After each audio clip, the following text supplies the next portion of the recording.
ये ई सामग्री का विकास जो है उसका ये एक अंश ही मानिए, ये पावर पॉइंट प्रेजेंटेशन ये ओनली वन पार्ट, एक छोटा सा अंश ही है।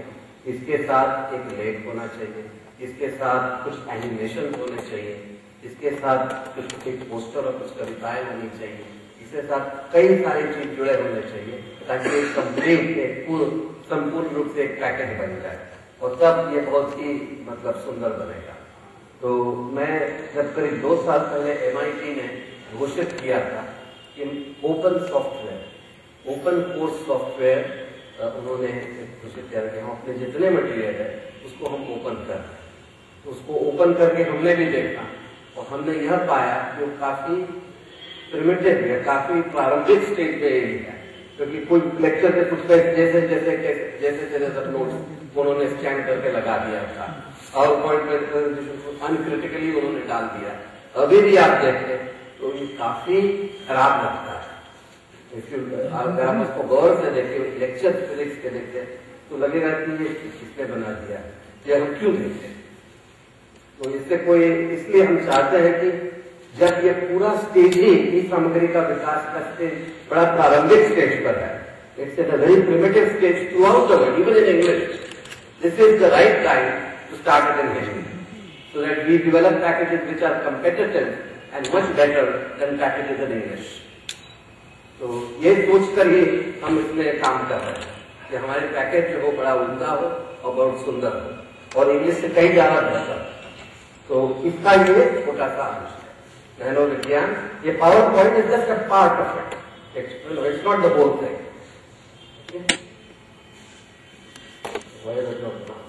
तो जैसे प्राचीन नैनो का, अच्छा हम अपने स्टॉक को करीब 15 मिनट में ही समेटने का कोशिश करेंगे और इसको हम 4 भागों में विभाजित करें। एक तो परिचय और दूसरा कि हम क्यों नैनो को पढ़ रहे हैं, हम क्यों नैनो का अनुसंधान कर रहे हैं, हम क्यों नैनो की चर्चा कर रहे हैं। तो अभिप्रेरणा या motivation is the second part. तो थर्ड इज नैनो के बारे में कुछ थोड़ा हल्का फुल्का वैज्ञानिक ज्ञान देना और चौथा जो है वो हम भारत में या होमी भाभा सेंटर में Tata institute of fundamental research में नैनो पर कर क्या है। तो there are 4 parts to this talk. ये परिचय है। तो प्राचीन काल में जैसे नैनो का विजय, अब नैनो है क्या, कितना बड़ा या कितना छोटा होता है, तो उसका जिक्र यहाँ किया हुआ है। यदि केस के अगर भाग को 100 भागों में हम विभाजित करें, हाँ विभाजित करें और प्रत्येक भाग को पुनः 100 भागों में विभाजित करें, तब शेष वो उसको नैनो करते हैं। वो इतना छोटा होता है, अगर उसको आप इसकी कल्पना करना चाहें तो इतना छोटा। तो दैट इज वो एक उद्देश्य से दिया गया है ये शो। और पहले भी नैनो हुआ करता था, नैनो मटेरियल्स होते थे, प्राचीन काल में नैनो होती थी। ये प्रथम नैनो टेक्नोलॉजी का उदाहरण है। ये लाइसर्गस एक जगह है, इसमें ये शीशे का एक प्याला है, शीशा का पारदर्शी होता है, इट इज ट्रांसपेरेंट।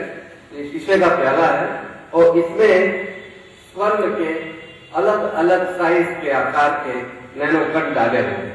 तो इसका रंग है वो नैनो कणों की वजह से। तो बहुत सुंदर प्याला है, 4th सेंचुरी।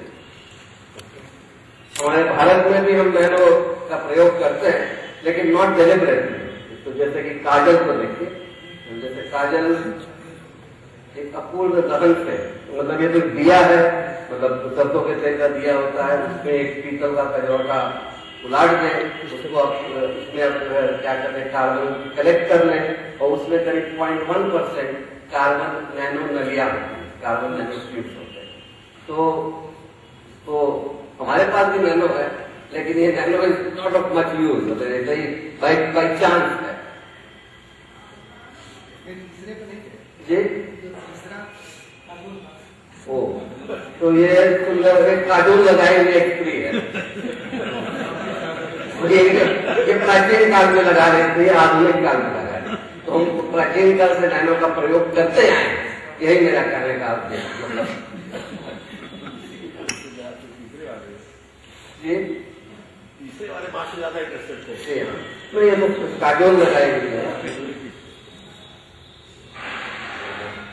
तो ये जैसे एक प्रसिद्ध सामुराई तलवार, मिडिवल एज का, मध्यकालीन स्थिति की, मतलब ये तलवार जो है उसको जिस ढंग से बनाया जाता है उसको मेटलर्जी में करते हैं फोर्ज एंड फोल्ड टेक्निक से। आप किसी लोहे को ले लीजिए और उसको गर्म कीजिए, उसको पीटिए और उसको आप फिर उलाटिए और फिर उसको गर्म कीजिए और फिर पीटिए और फिर उनको उलाट दीजिए, तो उसको तहे तहे लगाना जिसको कहते हैं, सतह पर डालते हुए, तो उसको अंग्रेजी में नैनो कंपोजिट करते हैं। प्रत्येक तह जो है करीब वो 50 to 100 नैनोमीटर्स का होता है इस तलवार का।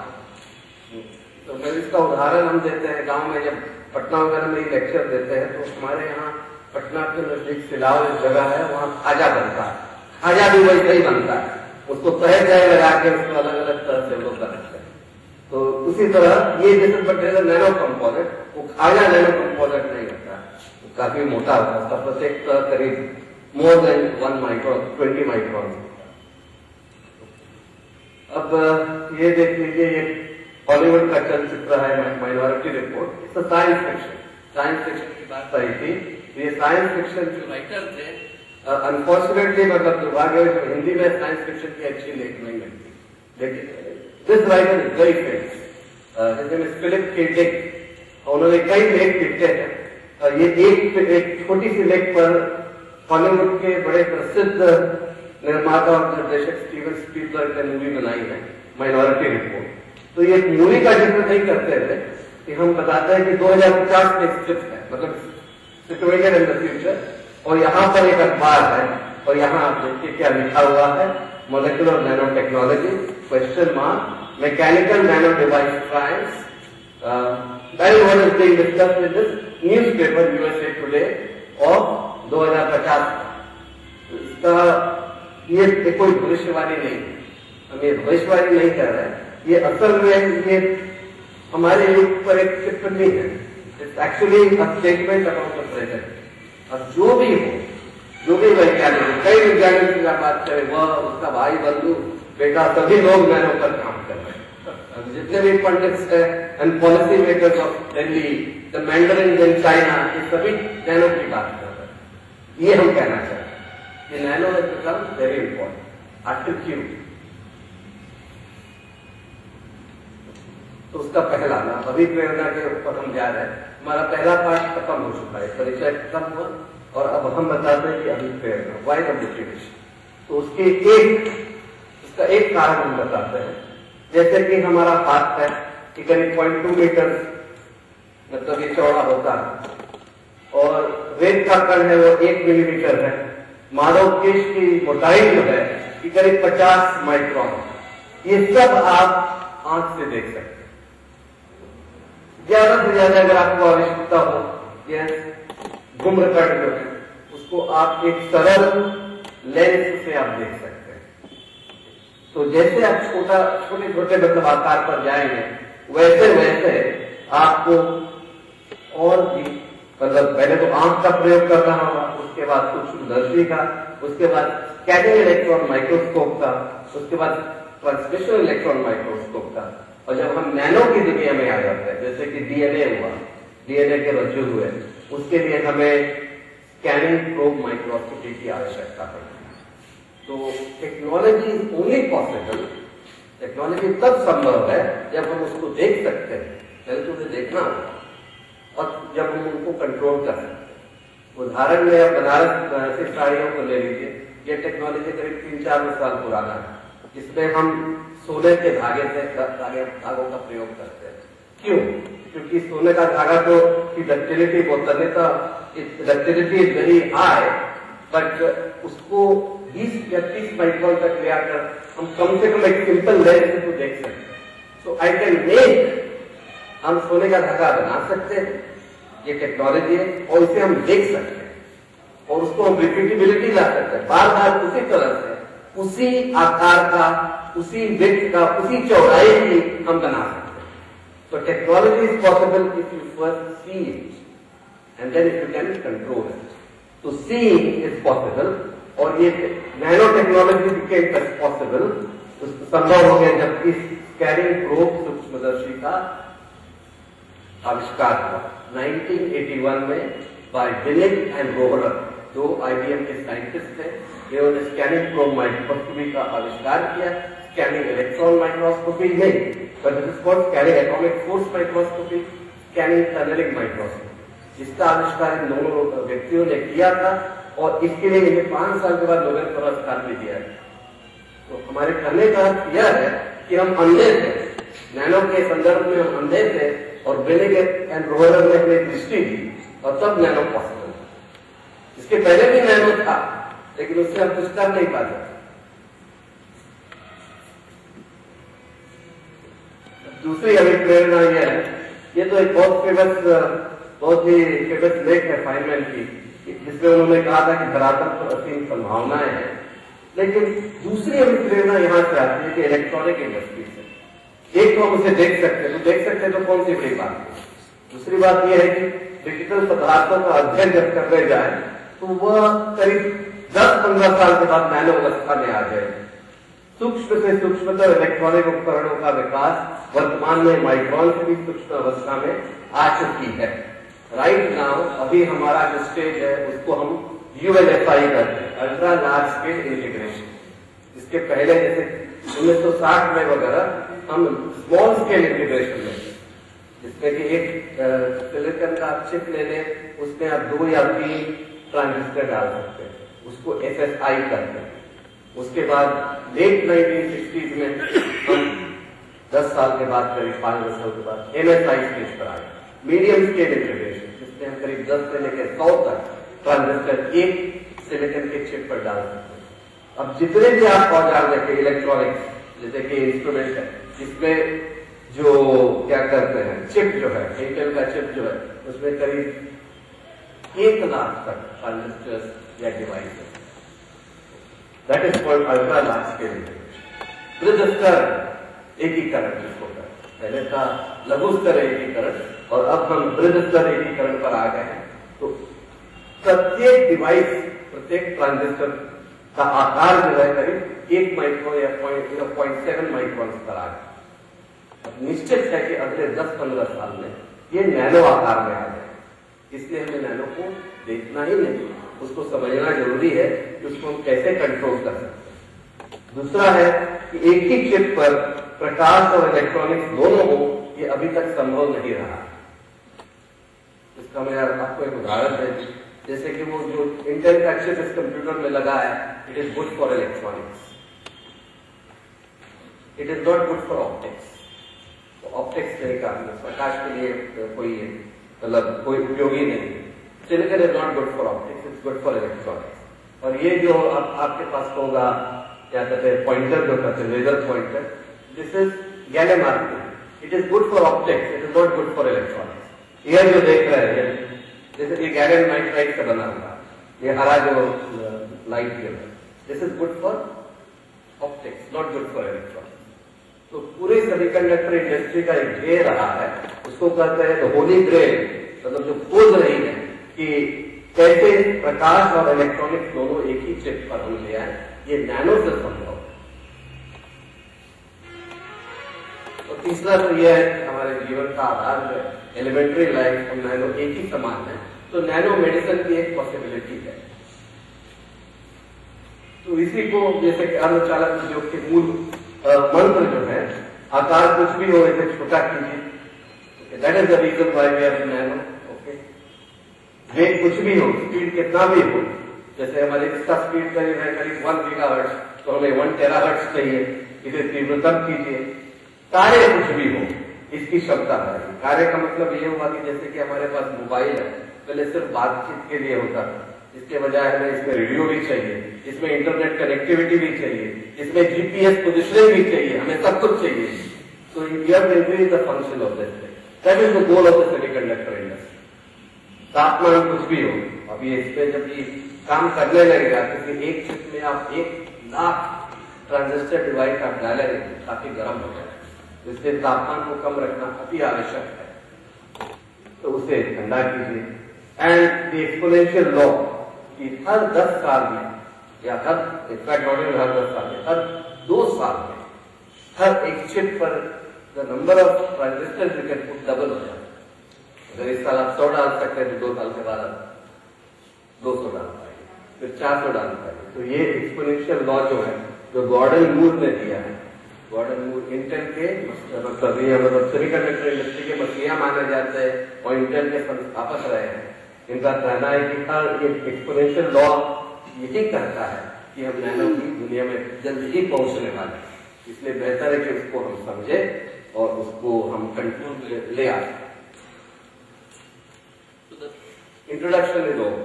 The introduction to nano is over. I think I have taken my time, so I will finish in 5 minutes. So I have given 2 things: introduction, motivation. Okay. The third, nano के बारे में कुछ हल्का फुल्का विज्ञान की बातें करना। तो मैं 2 ही बातें उसमें कहूंगा और फिर मैं आगे बढ़ जाऊंगा। ओके, एक तो है कि नैनो यहाँ पर है। We are talking about anywhere from 1 nanometer to about 10 nanometer. अच्छा, इसको एक दूसरा नाम भी दिया जाए। इनफैक्ट नैनो के अन्य नाम है, नैनो के नाना नाम है। इसको क्वांटम डॉट भी करते हैं, इसको क्वेस्ट क्वांटम इलेक्ट्रॉनिक स्ट्रक्चर्स भी करते हैं, इसको आर्टिफिशियल एटम्स भी करते हैं। उसके 50 नाम है, जैसे विष्णु जी के 1008 नाम है, नैनो में करीब करीब 18-20 नाम है ऐसे। तो इसको एक नाम में दिया जाता है, वो है कि वो मेसोस्कोपिक है। इट इज नाइदर माइक्रोस्कोपिक, आणविक नहीं है, nor is it macroscopic, it is mesoscopic. उसको हम आलोक मिश्रा जी ने इसका ट्रांसलेशन हमारे लिए किया था, इसको मध्याकार। माइक्रोस्कोपिक इज मेसोस्कोपिक इज मध्याकार। Okay, by the way it has करीब 100 से लेके 1 लाख तक अणु इसमें होते हैं, 1 नैनो पार्टिकल।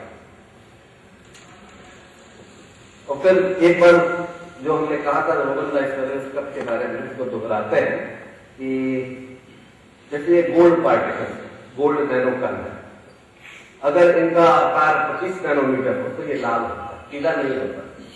50 नैनोमीटर हो तो हरा हो जाता है, और 100 नैनोमीटर हो तो वह पीला हो जाता है, गोल्डन जिसको कहते हैं। और इसी की वजह से आप ये जो मेडिवल चर्चेस है, मध्यकालीन गिरजाघरों में देखेंगे, यूरोप के गिरजाघरों में जो बड़ी बड़ी शीशे की ये लगी हुई रहती है, कांच के मतलब खिड़कियां लगी हुई, इसमें आप अलग अलग डिजाइन बना सकते हैं इन कणों के द्वारा। तो इससे एक चीज तो साबित हो जाता है, one important scientific fact, and that is कि जैसे आकार बदलता है वैसे मूल गुण भी बदलते हैं।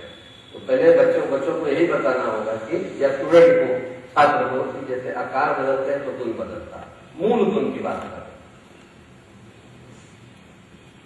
और एक और उदाहरण जैसे माइकल फैराडे का है, एक कोलॉइडी विलयन है। 1857 में उन्होंने गोल्ड के नैनोकण बनाए, स्वर्ण के नैनोकण बनाए थे, जिनको उन्होंने इस पानी में रखा हुआ है। वो अभी तक कायम है, 150 साल तक की कण ऐसे है कि अभी तक वैसे के वैसे ही। अच्छा, ये अद्भुत बात क्यों है, हम आपको बता दें कि जितने भी आप नैनोकण बनाएंगे काफी क्रियाशील होंगे, they are very reactive। Chemistry में करते हैं, become very reactive। Why do they become reactive? इसको हम 1 मिनट में आपको नेक्स्ट ट्रांसपेरेंसी में आपको समझा देंगे। लेकिन ये काफी सक्रिय हो जाते हैं, वो एक दूसरे से जुड़ने लगते हैं। जैसे कि आप जलेबी बनाने जाए तो जलेबी एक से एक जुड़कर इतना बड़ा जलेबी बन जाएगा, या भजिया बना रहे थे आज सुबह तो कुछ भजिया इतना बड़ा और कुछ इतना बड़ा हो गया, कुछ 2-4 भजियों का मिश्रण हो गया, 4-3 इतना बड़ा हो गया। ये मिले हुए नहीं, that's why it is very new. तो इंटरेस्टिंग पॉइंट, इसके बारे में इंटरेस्टिंग पॉइंट ये है कि कण जो है एक दूसरे जुड़े हुए नहीं, अभी तक 150 साल तक अलग ही रहे और कायम रहे, हालांकि काफी क्रियाशील होते हैं। तो एक ही हम वैज्ञानिक बात आपको बताएंगे, और वह है क्षेत्रफल आयतन अनुपात। जैसे नैनो को ले लें, मान लीजिए कि वो गोलाकार, तो उसका क्षेत्रफल जो है उसको 4πr² कर, r जो त्रिज्या है, r is the radius, and the volume जो है वो 4π/3r³। ये फॉर्मूला तो हम सब जानते हैं। तो अगर इसको आप अनुपात में ले लें तो 1/डायमीटर आ जाए। तो जैसे जैसे आप छोटे होते जाए वैसे वैसे आपका क्षेत्रफल, आपकी क्षेत्रफल की महत्ता बढ़ते जाती है। तो surface becomes more and more important. यह फैक्ट, यह सिद्धांत is known to everybody, all scientist. Biology में ले लीजिए तो कोशिका का विभाजन होता है, cells divide, because when they become bigger क्षेत्रफल बढ़ जाता है, पोषण के लिए सामग्री का एकत्रित करना कठिन हो जाता है, तो इसलिए उसको डिवाइड करना, विभाजित करना आवश्यक हो जाता है। जैसे कि अब मार्केट की तिल्ली ले लें, उसको ऑक्सीजन की जरूरत है, उसका क्षेत्रफल बहुत ज्यादा है वॉल्यूम के अनुसार, तो वो जल्दी जल जाता है, करीब एक मिनट के अंदर ही जल जाए। लेकिन लकड़ी ले लीजिए बहुत बड़ा, तो करीब 3-4 घंटों जलते रहता है। It's the same principle is important for nano, and it is a very important principle, बहुत इंपॉर्टेंट महत्वपूर्ण सिद्धांत है कि जैसे जैसे आप छोटा होते जाए वैसे वैसे आप ज्यादा क्रियाशील हो जाएंगे, आपका गलनांक कम होते जाएगा और रिएक्टिव होता जाएगा। इसलिए कि जितना भी आप छोटा हो जाए तो आपका जो बॉन्ड जो है, I mean actually Mishra ji ने केमिकल बॉन्ड्स के बारे में बात किया था वाटर के, तो ये बॉन्ड कई बॉन्ड जो है वो सरफेस पर अनसैचुरेटेड इसको करते हैं, रूप में रहते हैं, मतलब खुले रूप में रहते हैं, इसलिए वो क्रियाशील हो जाता है।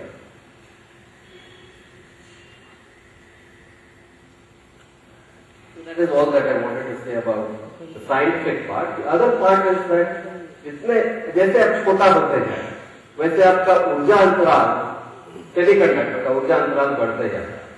इसको बैंड गैप अंग्रेजी में करते हैं, हिंदी में उसको ऊर्जा अंतराल कहेंगे। जैसे कि सिलिकॉन का बैंड गैप 1 इलेक्ट्रॉन वोल्ट है, तो अगर आप नैनो सिलिकॉन ले लें तो उसका ऊर्जा अंतराल 2 इलेक्ट्रॉन वोल्ट हो जाता है, जस्ट इंक्रीज। उससे बहुत important many important things happen. One is that 1 electron volt infrared में रहता है और 2 electron volt is red light. तो इसलिए आप इससे प्रकाश का भी यूज कर सकते हैं। तो इसका ये उदाहरण है। Anyway, so this is the last transparency I will show you. Okay, and that is how do we make nano? Nano को हम बनाते कैसे हैं? नैनो को 2 तरीकों से बनाया जाता है, और इसका भी मुझे इस सब का जो क्रिटिक है हम करते जाए। एक तो है कि ये टॉप डाउन अप्रोच और bottom up approach, there are 2 approaches to nano. ये अंग्रेजी शब्द, इसका क्या ये सही अनुवाद है कि नहीं ये हम नहीं तय कर पा रहे हैं, सिर्फ प्रक्रिया और प्रक्रिया। You still like to use the English word top down approach and bottom up approach, you don't want to use these words. तो टॉप डाउन अप्रोच में जैसे कि हम कलकत्ता ले लें और उसको पीसते जाए तो उसको टॉप डाउन अप्रोच कहा जाता है। और बॉटम जब अप्रोच है कि आप मॉलिक्यूल्स लेके उसको जोड़ते जाए और उससे नैनो आप बनाए तो उसको बॉटम अप अप्रोच किया जी। ये प्रकृति का बनाया हुआ नैनो, नैनो छिद्र जिसको कहते हैं। See how beautiful it is. This is made by nature. हालांकि इसमें कई नैनो छिद्र है, अनगिनत नैनो छिद्र है, फिर भी जैसे कि हड्डी को ले लें, हड्डी का ये भाग जो है, ये इस जांघ का हिस्सा जो है, इसमें अनगिनत नैनो छिद्र है, फिर भी ये सबसे मजबूत चीज। ऐसा हम बना नहीं। नैनो के क्षेत्र में भारतीय पहल जो रही है, उन्होंने एक नैनो साइंस एवं तकनीकी मिशन कायम किया है। तो इसमें 4 मुद्दों पर रिसर्च करेंगे: nano electronics, nano medicine, nano phosphorus और नैनो प्रोटीन।